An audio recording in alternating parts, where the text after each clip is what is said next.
Y es por eso que juré no volver a estar en silencio cada vez que los seres humanos padezcan sufrimiento y humillación. Debemos tomar partido. La neutralidad ayuda al opresor, nunca a la víctima. El silencio alienta al torturador, nunca al atormentado. A veces tenemos que intervenir. Cuando las vidas humanas están en peligro, cuando la dignidad humana está en peligro, las fronteras y las sensibilidades nacionales se vuelven irrelevantes. Allí donde hay hombres y mujeres que son perseguidos por su raza, religión u opiniones políticas, ese lugar debe, en ese momento, ser el centro del universo. ¡Comenzamos Friccionando!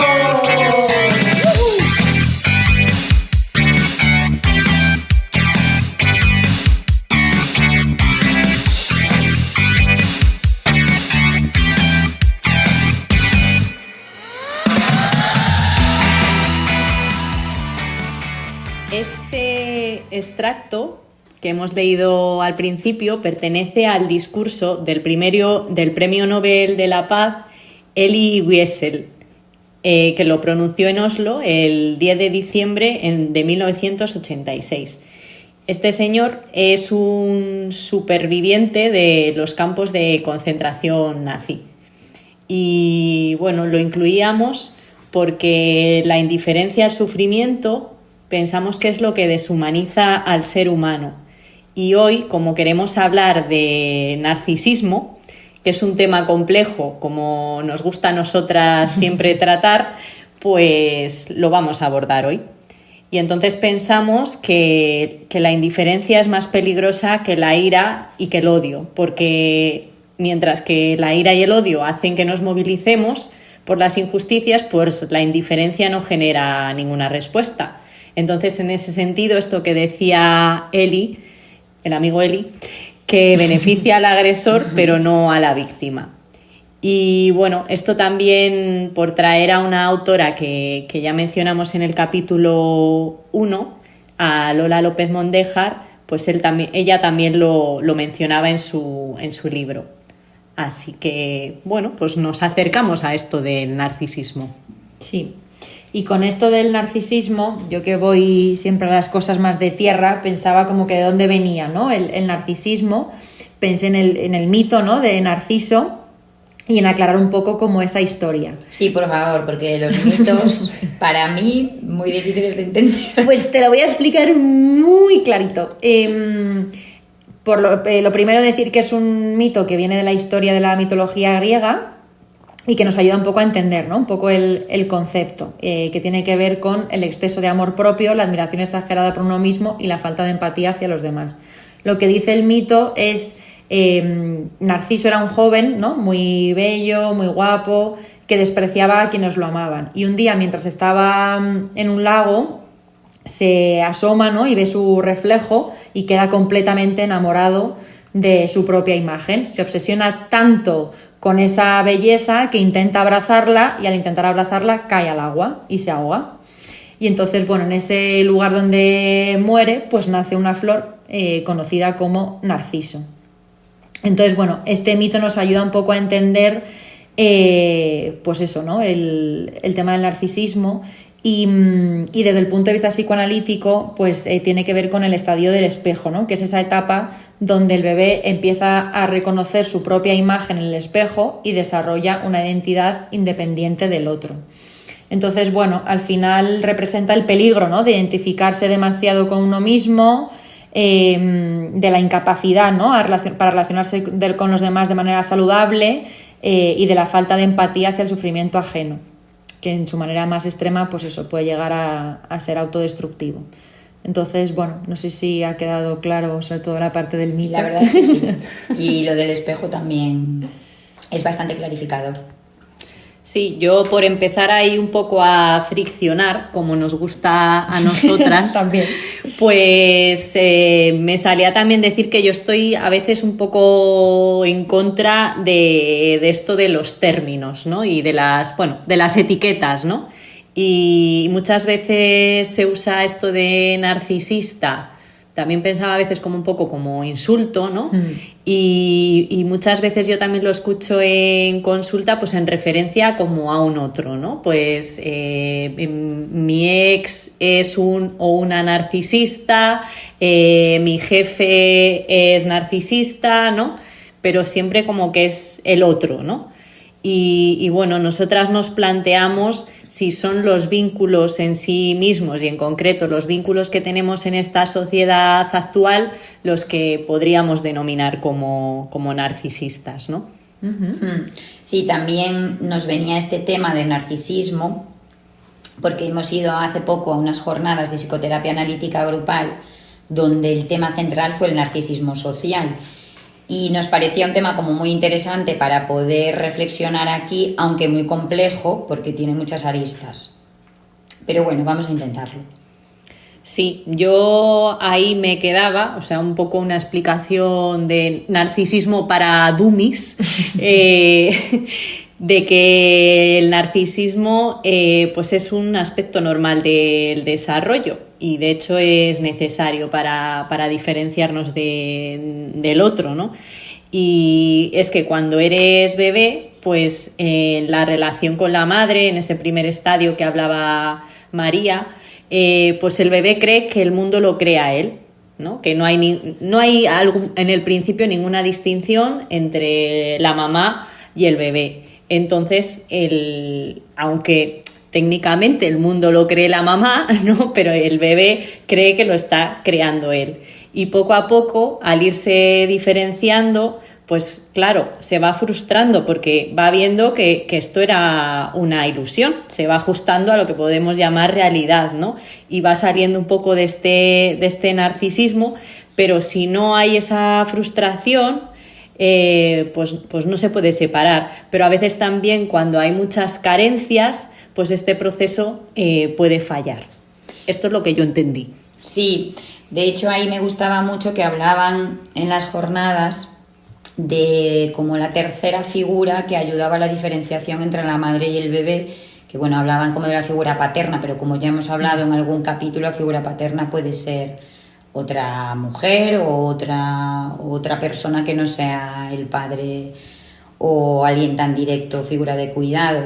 Y que creo que es muy importante esto de cómo se da el proceso de diferenciación que es necesario para eso y bueno.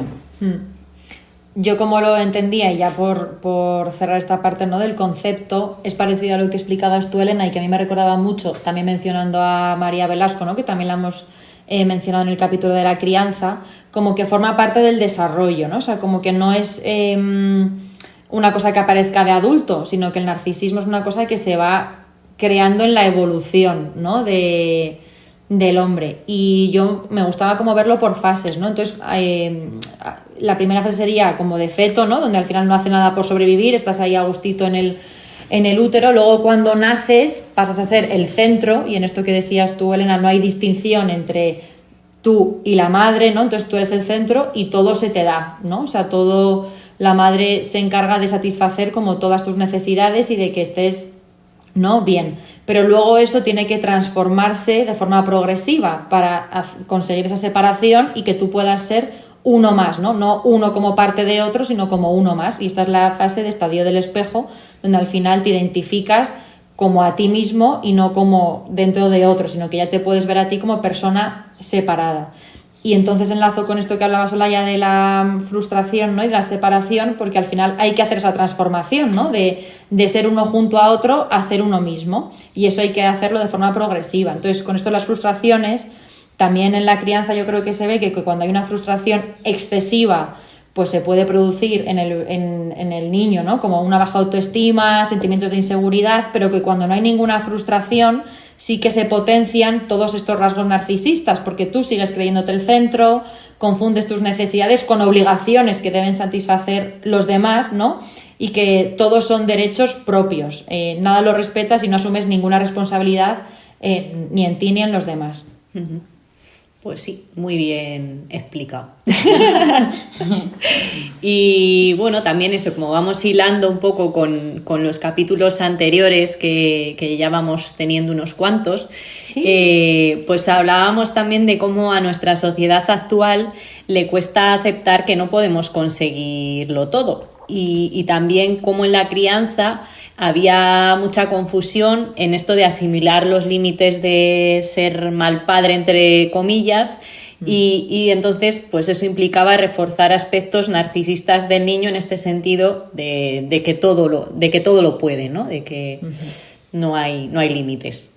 Sí, yo ahí me quedaba pensando que, claro, si no pones límites, refuerzas aspectos narcisos del niño, pero también puede manifestarse el narcisismo en las figuras maternas y paternas, excediéndose en los límites, con el necesitar a un otro para satisfacer la necesidad de dar y que valoren y aprecien lo que doy, o la necesidad de un otro para satisfacer la necesidad de recibir, necesidad como de ser querido. Esta idea de como tener un hijo para que te reconozca, te valide como persona, en general, que también se hablaba, ¿no?, en las jornadas a la hora de hablar de las dinámicas familiares, me llamaba mucho la atención, ¿no?, de el para qué de tener un hijo, ¿no?, qué aspectos narcisistas hay ahí. Si esto si lo llevamos a lo social, nos encontramos con otras cosas. Sí, pues eso, como hablábamos antes, ¿no?, con un narcisismo sobredimensionado, pues donde no nos preocupa demasiado como la visión de los demás, ¿no? Solo nos importa un poco nuestra propia visión y tratamos de ir imponiendo en las relaciones pues nuestro esquema a los demás, y cuando no coincide, pues porque somos individuos distintos, pues entonces el otro se convierte y los que no opinan como yo se convierten en los malos, ¿no? Entonces, bueno, por ahí seguimos, ¿no? Sí, y de hecho, para seguir clarificándonos, hemos pedido ayuda a un invitado para comenzar a deshilachar este tema del narcisismo. Bueno, ya hemos comenzado, pero vamos a Eso iba a decir, digo, ya llevamos... Vamos a seguir profundizando. Ya llevamos un rato. Entonces hemos invitado a Luis Granel en diferido, que es un psicólogo clínico especialista en el Servicio Público Madrileño de Salud, también especialista en psicoterapia psicoanalítica relacional y miembro coordinador y docente del máster en psicoanálisis analítico grupal, que es donde hemos tenido el gran placer de conocerle, ya que ha sido uno de nuestros profes. Esto es lo que nos explica sobre el narcisismo. O sea, que sabe mucho. Mucho. Hola.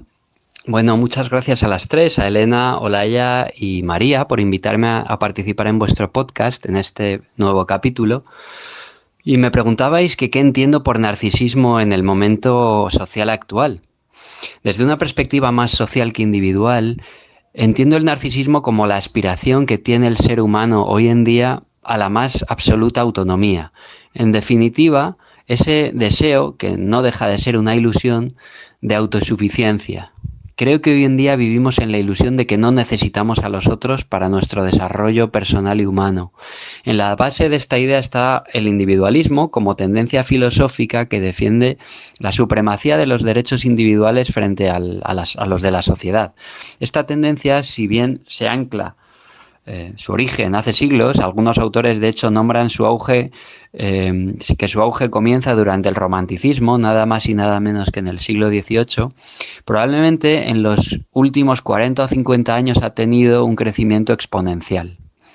Al punto, por ejemplo, de considerar la dependencia más como una enfermedad que como lo que es, una realidad biológica y de apego de todos los mamíferos. Byung-Chul Han describe que en la sociedad actual vivimos en la esclavitud del hiperrendimiento. Hipertrofiamos la acción de forma que la observación y la reflexión conjunta están desapareciendo.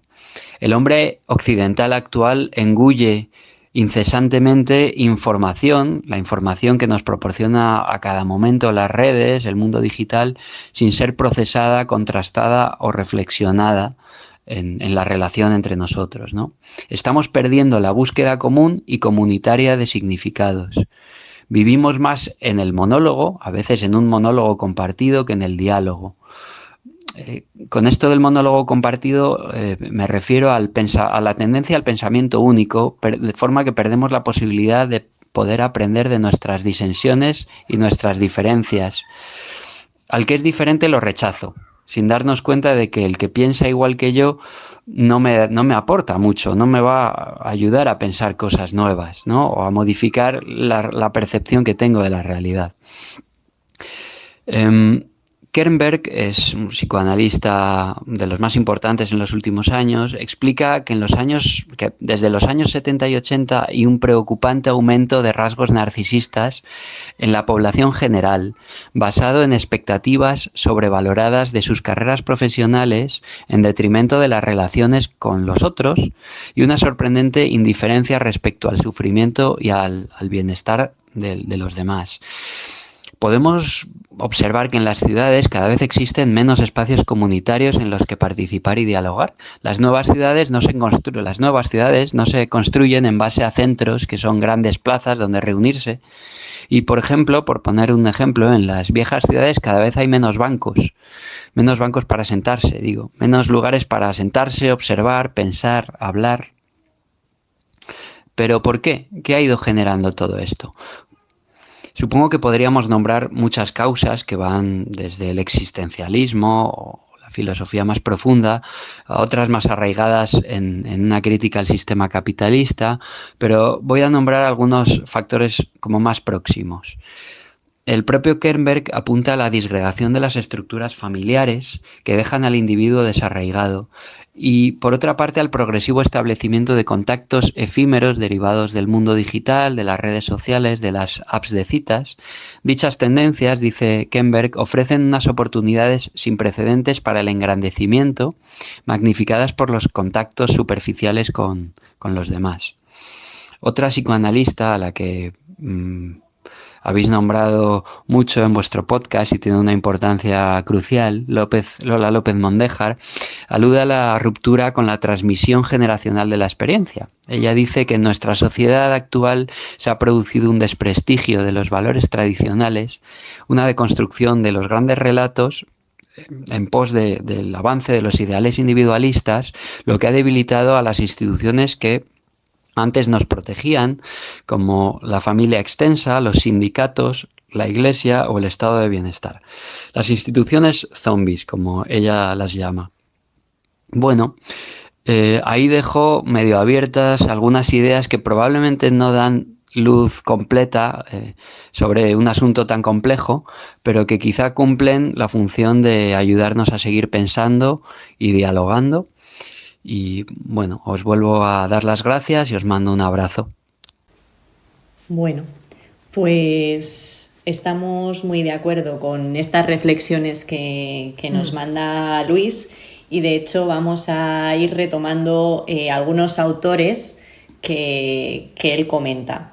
Vamos a comenzar a hablar un poquito más de un autor que se llama Byung-Chul Han, que va a presentar María. Fenómeno. Como has dicho tú el nombre, no lo voy a repetir para que no me pase como con Víctor Franklin, que cuando lo escuchaba el otro día. Bueno, es un filósofo y ensayista surcoreano-alemán conocido por su crítica a la sociedad contemporánea, especialmente en términos de la cultura del rendimiento, el consumismo y la digitalización. Ha escrito sobre temas como la psicopolítica, la sociedad de la transparencia y la fatiga en la era del neoliberalismo. Bueno, pues en este libro, que realmente es muy cortito, pero es muy interesante, él comienza explicando que, bueno, ha habido como diferentes etapas y siglos y él dice que nuestra etapa, la que nos toca vivir, es el de las enfermedades neurológicas. Yo lo pongo un poco entre comillas esto de enfermedades neurológicas, ¿no? Porque llama enfermedades neurológicas pues al TDAH, a la depresión o al trastorno límite de personalidad.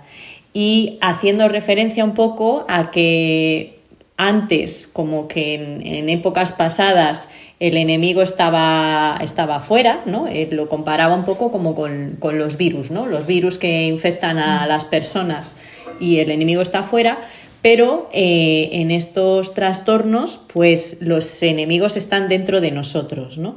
Entonces va haciendo como un poco la diferencia entre estas etapas. La etapa anterior del enemigo fuera sería una sociedad más disciplinaria, donde lo que predominaba era la prohibición, el decir que no, y los que no seguían estas normas eran los que podíamos llamar locos o criminales. Pero en nuestra sociedad actual, que Chul Han la llama sociedad del rendimiento, pues lo que aparece es un poder sin límites y quien no cumple con este mandato, entonces son los depresivos o los fracasados. Sí, a mí me llamaba la atención ese concepto que nombraba Luis en referencia a lo que decía Byung-Chul Han, ¿no? De una sociedad de esclavitud del hiperrendimiento, que impacta bastante. O sea, si te paras a pensar... Sí, agobia. Sí. Bueno, y que sepáis que esta parte ha sido clarificada gracias a mí, que me parecía muy denso lo que habían escrito mis compañeras y les he pedido que por favor entre todas lo pongamos de manera hablando de narcisismo, más ¿no? sencilla, por favor. Sí. La función de María es muy importante en la clarificación de conceptos densos como estos. O sea, imaginaros, si es denso lo que llevamos hablando, cómo sería antes de esto. Y aprovechando la anécdota, no podía dejar de mencionar... ¿Por qué me miráis? Es que estamos grabando el capítulo y tiene Olaya un bote de miel que casi se ha acabado. La tía, a cucharadas. Estaba por menos de la mitad. Bueno, queda un cuarto ya del bote y de 6 caramelos de miel, creo que enferma, ¿vale? quedan 2. Creo que quedan 2, sí. Entonces es muy gracioso mientras va, cuando hay algún silencio, mete ahí la cucharilla para coger un cachito de miel. Mi narcisismo no me deja mostrar mi enfermedad a los oyentes. La tos. Bueno, pues siguiendo así, volviendo a la densidad, pues enlazando con nuestro amigo Chul Han, él decía que en esta sociedad donde lo que se transmite es que nada es imposible, ¿no? Pues claro, el individuo, a fuerza de creerse un poco como este mandato, entra en un estado un poco de colapso, porque en realidad ve que no es posible, ¿no? Y entonces empieza a autorreprocharse, autocastigarse y autoexplotarse. Y esto hace que se transforme en un individuo deprimido. Y entonces desde esa depresión lo que ve es que nada es posible, ¿no? Entonces, bueno, que se vuelve un poco como paradójico. Y él decía en relación a esto del narcisismo que no es que el sujeto en sí no quiera concluir nada, que el narcisista no quiera concluir nada, sino que es que no es capaz de hacerlo, ¿no? Porque en este imperativo de rendir, pues cada vez se va esforzando más. Y nunca llega, es como que nunca fuera suficiente, ¿no? Nunca llega a un reposo gratificante y vive en una constante sensación de carencia y de culpa, porque realmente está compitiendo contra sí mismo, ¿no? Y entonces en ese todo el rato estar intentando superarse, pues al final se derrumba. Y el conflicto un poco del individuo depresivo pues es contra sí mismo, ¿no? Debería poder, pero no puedo. Y entonces aparece una importante agresividad donde uno acaba cansado de luchar contra uno mismo, intentando además para afuera negar totalmente este conflicto, ¿no? No se puede ver que yo no puedo. Y entonces, pues a veces también de ahí aparecen los profesionales de salud mental para dar un antidepresivo y seguir funcionando, ¿no? Y también yo lo reflexionaba un poco con las demandas que yo a veces recibo en la consulta de ayúdame a poder, ¿no? Ayúdame a poder con todo. Y entonces, cómo cuesta mucho desmontar esta historia que consiste a veces en poder reconocer que es que, oye, igual es que no puedes con todo y no pasa nada. Sí, yo me identificaba mucho con eso porque también me pasa, y sobre todo con la medicación, ¿no? Que a veces como que se ve más claro, ¿no? Que la gente viene como pidiendo medicación, no como para parar y reflexionar de, oye, ¿qué me está pasando para llegar hasta ese punto, ¿no? Con toda esta sintomatología, sino como para, no quiero cambiar nada, pero ayúdame porque quiero seguir así, ¿no? Aún habiendo saltado como estas alarmas, ¿no? Que señalan que algo no está bien. Entonces, a mí sí que a veces me surgen dudas, ¿no? De hasta dónde la medicación puede como incluso favorecer estos mecanismos, ¿no? De, pues venga, tomo la medicación y sigo para que me ayude a seguir con este hiperrendimiento.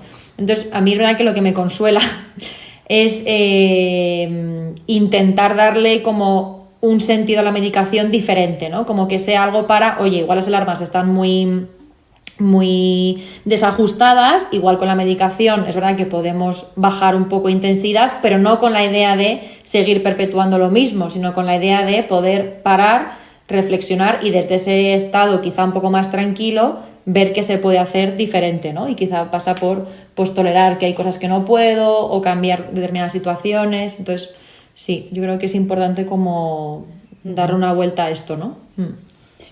Sí, justo esta semana en un grupo de terapia en el que participo como conductora, sí que se cuestionaba como la necesidad de parar, el para qué.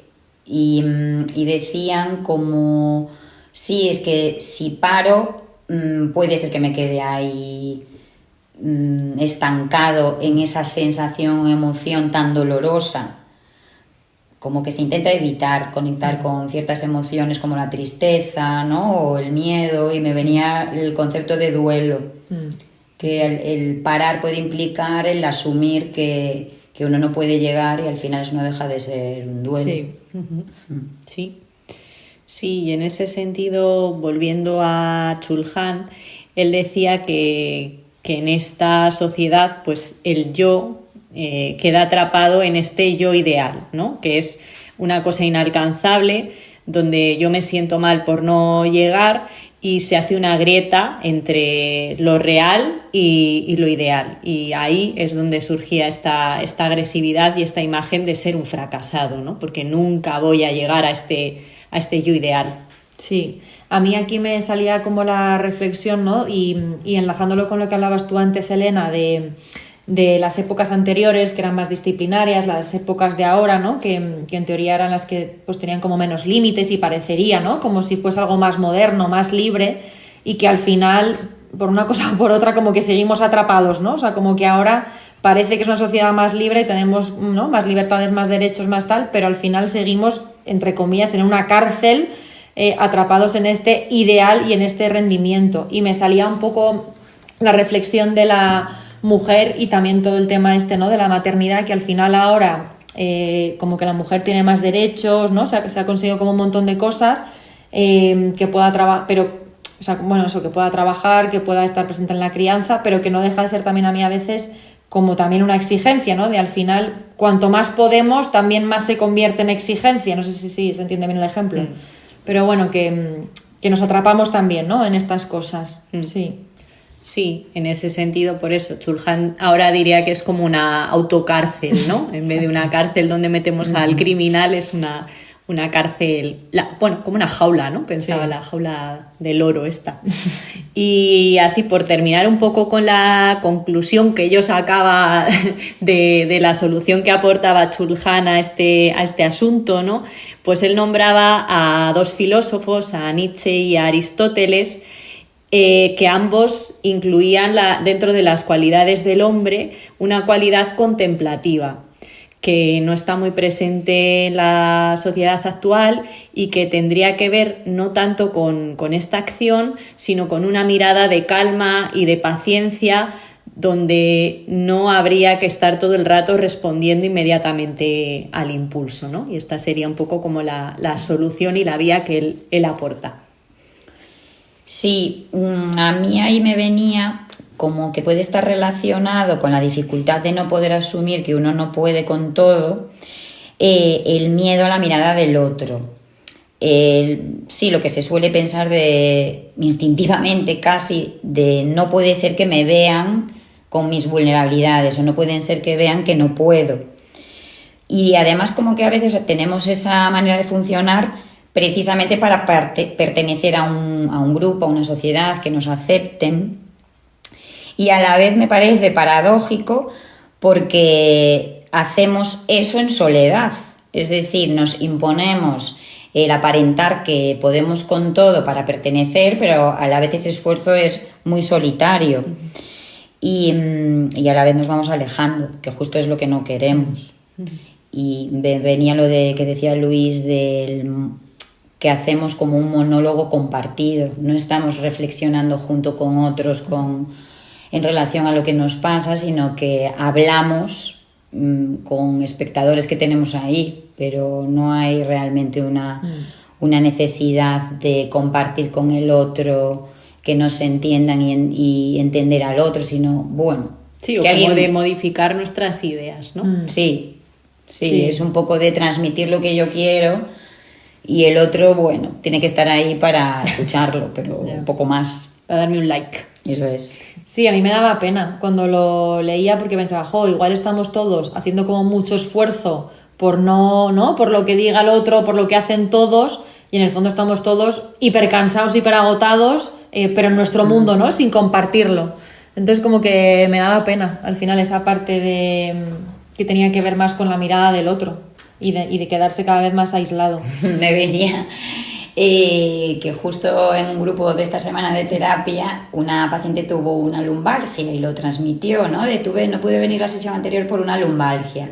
Y me dijo el médico que fue por un esfuerzo.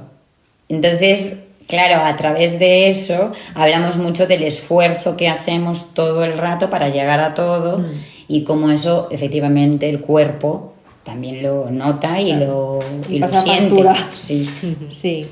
Sí, y a mí me salía también pensar en ejemplos, ¿no? Como más prácticos del día a día o que pudieran clarificar todos esos conceptos.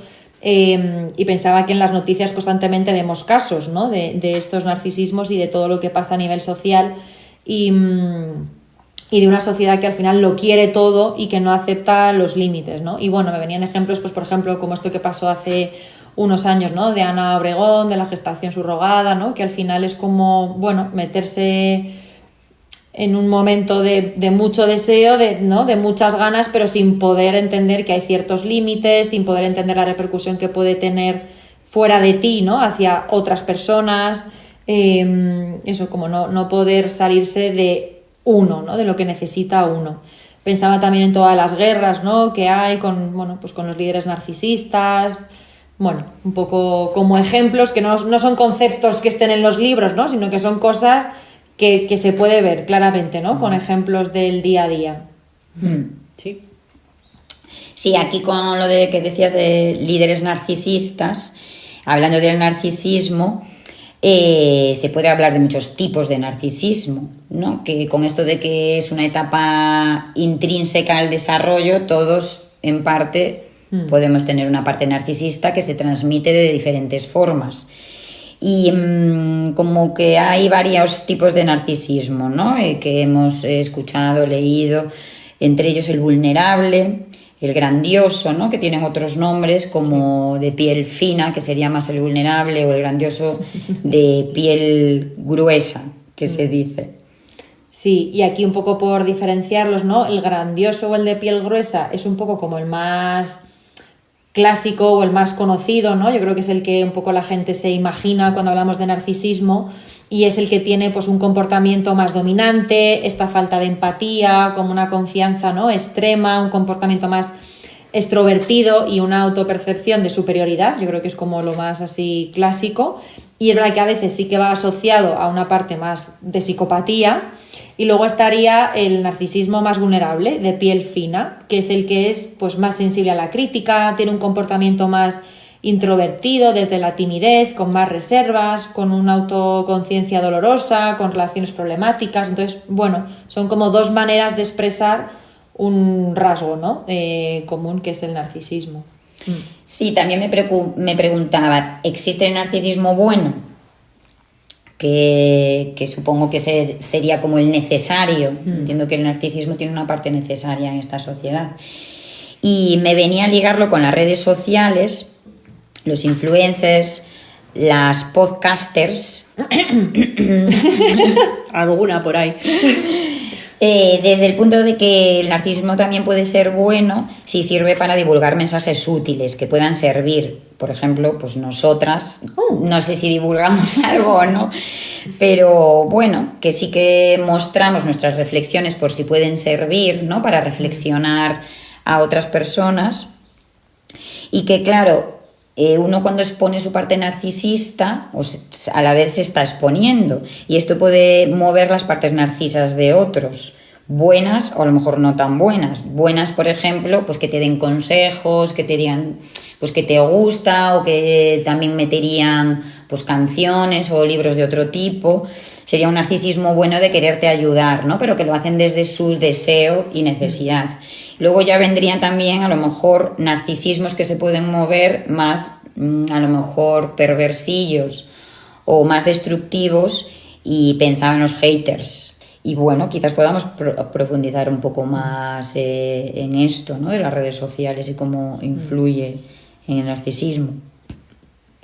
Bueno, y aprovechando un poco esto de lo anecdótico, ¿no?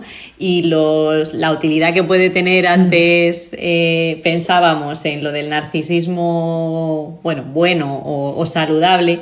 Yo hablaba un poco de mi padre, un saludo, papá.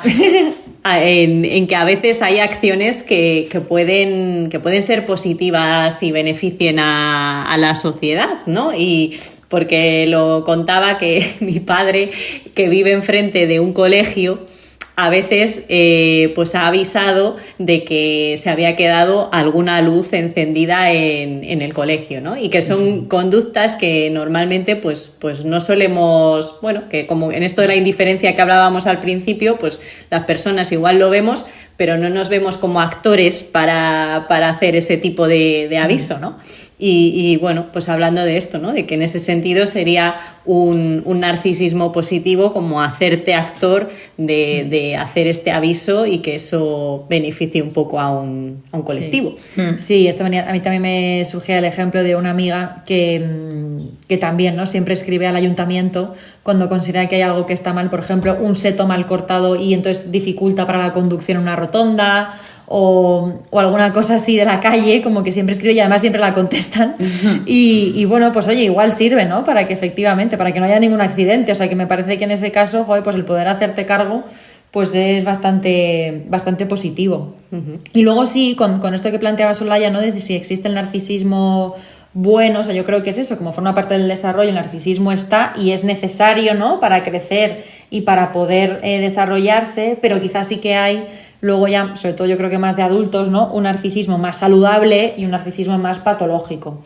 En un narcisismo saludable yo creo que podemos englobar, ¿no? Pues a alguien que pueda tener pues la autoestima elevada, que tenga confianza, que tenga ambición, motivación, ¿no? Y en el narcisismo patológico pues está esta otra parte que definíamos antes, ¿no? De la grandiosidad, en el fondo, ¿no? Parece que es muy grande, pero lo que hablábamos de que también es una defensa. Entonces la autoestima puede ser frágil y desde ahí que aparezca esa necesidad de admiración continua, reacciones extremas a la crítica, relaciones disfuncionales y la parte de falta de empatía que ya la hemos mencionado también bastante. Sí, y volviendo a las redes sociales y en relación a lo que nos contaba Luis Granell al referirse a lo que dice Otto Kemper, ¿no? Que es un psicoanalista estadounidense, y cómo relacionan los contactos y las relaciones efímeras y superficiales que se facilitan en las redes sociales, ¿no? En las apps de citas, en otro tipo de redes, que efectivamente pueden ser un factor que pueden ofrecer mucha oportunidad para engrandecerse a muchos niveles. Por ejemplo, como receptor, pues si recibes muchos likes, pues eso te engrandece sí o sí, vamos. No sé de qué manera, entiendo que a cada persona le tocará un engrandecimiento diferente.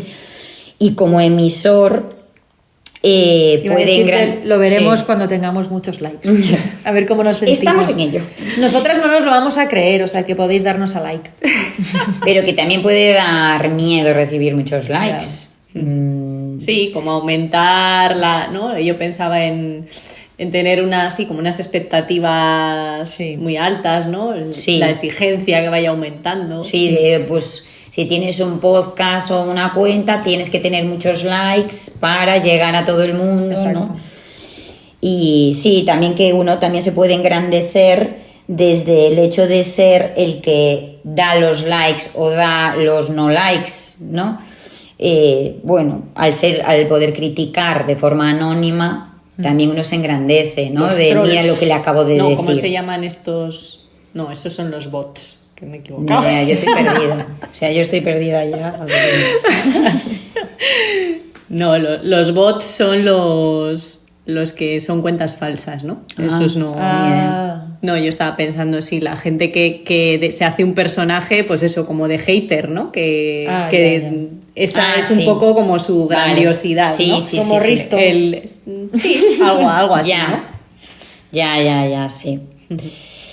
Y claro, el narcisismo también se puede activar a través de un otro, por ejemplo, de los influencers, ¿no? Que son un caso claro, que uno puede embelesarse con la imagen de uno que le gustaría ser y nunca podrá ser. Entonces lo que haces es te identificas y piensas como esa persona, vistes como esa persona, tienes las mismas ideas. Bueno, un poco lo que hablábamos en el capítulo de los vínculos y sus interdependencias. Sí, yo es que cuando lo leía me generaba, me generaba un poco de confusión porque pensaba que es que igual el que se embelesa es el propio influencer, o sea, como que me daba miedo que tú lo ves y eso, ¿no? Y como que te identificas y quieres ser esa mejor versión, pero que es que igual el que se está también engañando y mostrando solo esa parte es el propio influencer, También. ¿sabes? Y pensaba en eso de que aparecía en este capítulo, ¿no? De el presentador se adapta al oyente para justamente favorecer esta identificación y el oyente a su vez pues eso le ayuda, ¿no? A identificarse más y establecer ese vínculo ahí, bueno, Sí. patológico de alguna manera. Sí. Como que me salía un poco de cuidado, ¿no? Cuidado con los influencers y con todo lo que hay detrás. Sí. Sí, y ahí uniéndolo un poco con esto que hablábamos antes de los tipos de narcisismo, ¿no? Pues, por ejemplo, si lo vemos en las redes sociales, el narcisismo grandioso, pues eso, sería más este que estamos hablando, ¿no? De que su único interés es como que le den likes, como engrandecerse, ¿no? Pero sí habría una diferencia con este narcisismo que decíamos de piel fina o vulnerable, porque su interés más sería como ese ocultar la parte más negativa de mi imagen, ¿no? O sea, me venía pues como por ejemplo estar ahí con los filtros, ¿no? Eliminando cualquier tipo de imperfección que haya para ocultar esa parte y solo mostrar una parte positiva de sí mismo, ¿no? Entonces sí que habría ahí como una diferencia en ese sentido. Sí, aquí solo añadir que vi el otro día, navegando por internet, como una, no sé, creo que es una tesis, por eso digo como una, porque no estoy segura. No porque digamos mucho cómo. Que también decimos mucho cómo y estoy intentando, no, pero es que no puedo. Y me he dado cuenta que en muchos ámbitos la gente lo dice, pero bueno. Una tesis que se llama TikTok, visibilidad, agencia del sujeto y estética del narcisismo. Por si a alguien le interesa profundizar en esto de cómo en el TikTok hay se pueden ver diferentes figuras, influencers con diferentes tipos de narcisismo y cómo lo muestran, que está genial, que me pareció muy interesante, es de Aquiles Martínez Aguilar de la Universidad Autónoma del Estado de México. México. Y bueno, hablando de libros y de tesis y de documentos, el otro día estaba en casa pensando, claro, estamos pensando en hablar de autores, lógicamente de salud mental, reconocidos en cuanto al narcisismo, porque se suele hablar de narcisismo más desde lo mental, de la salud mental, la patología, pero pensaba si había algún libro de narrativa normal y corriente para todo el mundo en donde se pudiese ver reflejado el narcisismo. Entonces, mirando así en los libros que tenía en casa, apareció en mis manos el libro del Principito que leí hace mucho tiempo. En la extensa biblioteca de Pablo y Olaya. Sobre todo Pablo. Y que me enseña mucho, hablando de las parejas, que fue uno de los capítulos que hemos hecho, que no sé si lo recalcamos, pero que con las parejas también se puede aprender mucho, no solo de los amigos y amigas. ¡Qué bonito! Y nada, que dije, bueno, pues mientras pienso me cojo el Principito y le echo un ojo para recordar, y curiosamente pues viene muy al caso este libro. Bueno, para quien no conozca el Principito, que no deben ser muchos, es un libro que se escribió en 1943 por Antoine de Saint-Exupéry, no sé cómo se pronuncia la verdad. Te lo puedes inventar como yo. Sí. Y habla de una fábula mítica y relato filosófico que interroga acerca de la relación del ser humano con su prójimo y con el mundo. ¿Qué decir de este libro? A ver, es muy interesante porque parece que es un libro para niños, pero en realidad no. La forma es de niño, pero el contenido tiene poco de niño. Entonces, bueno, me parecía como interesante indagar sobre si había investigaciones en relación a cómo este libro transmite los valores a nivel social en las relaciones, y hay un artículo que se llama El color de la vida, que es de José Antonio López, que es profesor de psicología, licenciado en Geografía e Historia, docente, investigador, bueno, tiene un currículum bastante logrado. Y este autor habla en su artículo de cómo el Antoine Saint-Exupéry, el autor del Principito, quiere transmitirnos como la contraposición que hay entre cómo el adulto ve la vida a cómo la ve el niño. Cómo el niño puede, a través de su espontaneidad, transparencia, a través del juego, conectar con las emociones, y cómo los adultos se van perdiendo en todo lo material, en la productividad, en el hacer y hacer. Y dice, solo los niños saben lo que buscan. La mayor parte de la gente anda confundida y aislada, obsesionada por correr de un lado a otro y atrapada en sus artificios. Y textualmente el artículo, lo voy a leer este parrafito porque me gusta mucho, dice: ¿y por qué el amor y la autenticidad se nos hacen difíciles, cuando en realidad deberían consistir en lo más espontáneo y natural? Si pensáramos como los niños, seguramente así serían, viene a decirnos Saint-Exupéry. Pero del mismo modo en que vemos un sombrero en el dibujo de una boa que ha engullido a un elefante, los adultos hemos perdido la noción de lo importante y lo natural. Hemos construido un mundo de convenciones tras las cuales, por interés y por temor, encubrimos nuestro ser auténtico. Por interés, manipular a los demás, instrumentalizarlos del modo más eficaz, sacando el mayor beneficio con el menor esfuerzo. El amor da mucho trabajo. Y por temor, la autenticidad nos expone, nos deja desnudos y vulnerables. Es más seguro el disfraz de la institución. Y aquí, bueno, me venía lo que hablábamos en el primer capítulo de la vulnerabilidad y lo difícil que es mostrarla. Sí, yo estaba pensando todo el rato que al final, claro, como que fuera un poco contrapuesto, ¿no? El narcisismo frente a la vulnerabilidad. Y ahí también, en ese capítulo, mencionábamos un poco por encima a Bauman, que es un sociólogo, si no me equivoco, que escribió un libro ha escrito varios al respecto, pero uno de ellos es La sociedad líquida, y es verdad que lo mencionamos así un poco por encima, pero nos parecía que venía muy al caso de lo que estábamos hablando ahora, ¿no? En esto de la sociedad líquida, pues él se refiere a las condiciones actuales de constante cambio, donde cualquier estrategia pues ya está obsoleta antes de que podamos reflexionar sobre ella, ¿no? Y como el pasado ya no nos sirve para extrapolarlo al futuro, y es más útil en esta sociedad pues el desechar cosas que personas que que trabajen en conservarlas y en cuidarlas, ¿no? Estaba pensando ahora mientras lo leía como en los empleos también, ¿no? Ya cada vez hay menos, escuchaba hace poco una noticia así como muy, muy triste de un señor que se jubilaba, que se dedicaba como a reparar juguetes, ¿no? Y me pareció como súper tierno y bueno, pues obviamente se jubilaba porque los juguetes ya no se reparan, ¿no?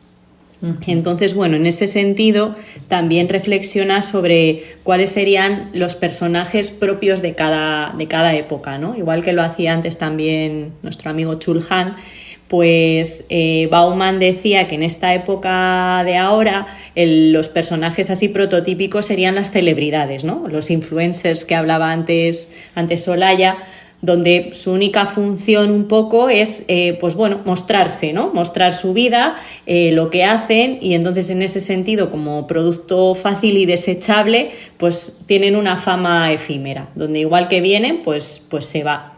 Y un poco llevando esto también a lo social, pues él hablaba de los peligros que esto tiene respecto a la política, ¿no? En el momento actual, porque la misma política también se transforma en un producto comercial, porque los individuos no somos capaces como de traducir nuestro propio sufrimiento privado a una acción colectiva, que esto de la colectividad también lo mencionaba un poco Luis en su audio, ¿no? Y bueno, pues la ciudadanía también ha pasado a ser reducida al acto de comprar y de vender, ¿no? Y en ese sentido, pues los propios candidatos electorales también son unos productos comerciales y se intentan mostrar desde ahí para que se les compre, ¿no? Sí, en relación a esto, el otro día leí que una psicoanalista francesa que se llama Colette Soler propone designar al hombre de la era posmoderna con un neologismo, narcinismo. Entonces le hacen una entrevista a esta señora y le preguntan ¿por qué definió como narcinistas a los sujetos que se dedican a sus satisfacciones propias en cualquier campo que sea profesional, amoroso, sexual? Y dice, es una condensación de las palabras narcisismo y cinismo. El narcisismo consiste en ocuparse de sí mismo. El cinismo consiste en dedicarse a su propio goce. Lo que subrayé fue que el cinismo actual no es el antiguo. El antiguo era un cinismo que tenía un alcance político, como sucedía en los tiempos del emperador Alejandro. El actual no tiene un alcance político. Los sujetos no tienen más causas colectivas para dedicarse. El cinismo actual es por falta de causas. Los sujetos se dedican a sus pequeñas cosas, a sus logros, a sus beneficios. Pues sí, interesante el concepto. Y siguiendo un poquito con Bauman, por no quedarnos solo en lo negativo, pues él también lanza una propuesta de cómo salir de este entuerto un poco, ¿no? Y él decía, bueno, pues la propuesta sería reconstruir los vínculos interhumanos, ¿no? Crear una convivencia más acogedora, donde sea imprescindible dialogar, negociar, comprenderse y resolver los conflictos. Y así textualmente él decía, no se trata de adaptar las condiciones humanas al ritmo acelerado, sino hacer este mundo acelerado más hospitalario. Y también, así más en lo planetario, ¿no? Él decía que frente a la globalización actual, pues tendríamos que plantearnos que la responsabilidad del planeta es individual también, ¿no? Y reconocer que compartimos el planeta, que dependemos unos de otros, ¿no? Que esta interdependencia de la que hablamos siempre está también a ese nivel, tanto para el presente como para el futuro, ¿no? Y uniéndolo con cómo comenzábamos el capítulo de hoy, pues no podemos ser indiferentes ante los demás. Sí. Qué bien, me gustaba la verdad cuando lo estabas diciendo que hemos empezado con el narcisismo, la parte hemos empezado con esta frase, ¿no? Pero que luego hemos hablado de la parte quizá más difícil y terminábamos con una parte más bonita, ¿no? De conectarnos, de ayudarnos. Entonces, bueno, ya un poco para ir cerrando, es verdad que me quedaba un poco pendiente, ¿no? Para hablar quizá en otro capítulo y por mojarnos en lo que tiene que ver con nosotras, cómo se manifiesta el narcisismo en los terapeutas y también cómo abordarlo desde el punto de vista, ¿no?, de la psicoterapia y de la farmacología. Pero bueno, como da para mucho, yo creo que eso, en otro capítulo podemos profundizarlo más. Y ahora, por terminar, pues Olaya había propuesto un fragmento del Principito que yo creo que puede resumir, ¿no?, o simbolizar un poco lo que hemos hablado. Pues lo transmitimos, ¿no? Y cerramos. Gracias por escucharnos. Así el Principito domesticó al zorro, y cuando se acercó la hora de la partida, dijo el zorro: Voy a llorar. Tuya es la culpa. Dijo el Principito. No deseaba hacerte mal, pero quisiste que te domesticara. Sí, Dijo el zorro. Pero vas a llorar. Dijo el Principito. sí, Dijo el zorro. Entonces, no ganas nada. gano. He aquí mi secreto. Es muy simple. No se ve bien sino con el corazón. Lo esencial es invisible a los ojos.